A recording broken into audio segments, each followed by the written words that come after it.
No, so it was great being asked to do something about the First World War for 2014 for the centenary.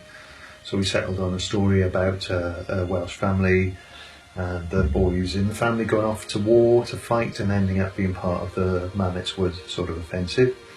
And then now it's the end of the centenary, so it's 2018, 4 years later. I've been very lucky to have it revisited.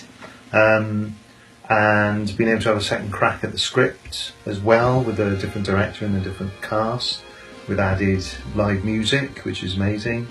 And just to sort of, well, the world has moved on in 4 years, and so have I.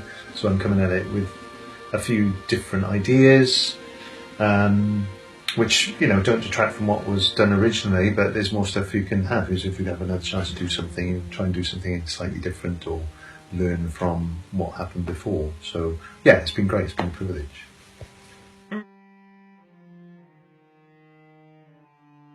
War is an incredibly emotive time. My granddad was in the Somme, and he fought, and he was there for the majority of it.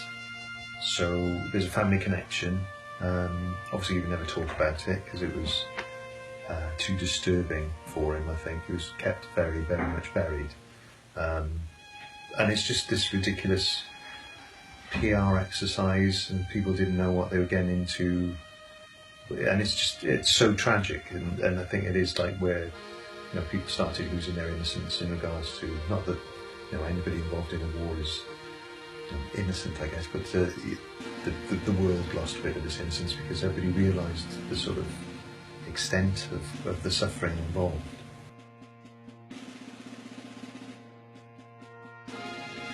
Yeah, and the poetry of the time is so beautiful. We managed to get some of that in there as well, because the words of those people, like over 100 years ago, are still very relevant today, and it's something that should never be forgotten. Yep. I think because having a background in acting, you hopefully know a bit better how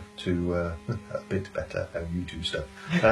But you can see stuff from an actor's perspective, so you know how a line can be delivered, hopefully, and you give an actor enough with the lines you give them for them to be able to create a performance with it, rather than you dictating stuff.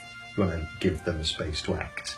There's often, I've always said, writing is, a lot of it is just boiling stuff down, because an actor will be able to do something with their face, or the director will be able to conjure up an image that might just make a lot of words redundant, and there's no point hanging on to stuff and being precious. That's what's been great about this process, is it's just evolved massively. And if you just hang on to stuff because you've written it and you're very precious about it, I don't think that's not what a play should be. It's got to transform. So that's been good, but yeah, obviously I like showing off as well. I'm just lucky to have the opportunity to do both.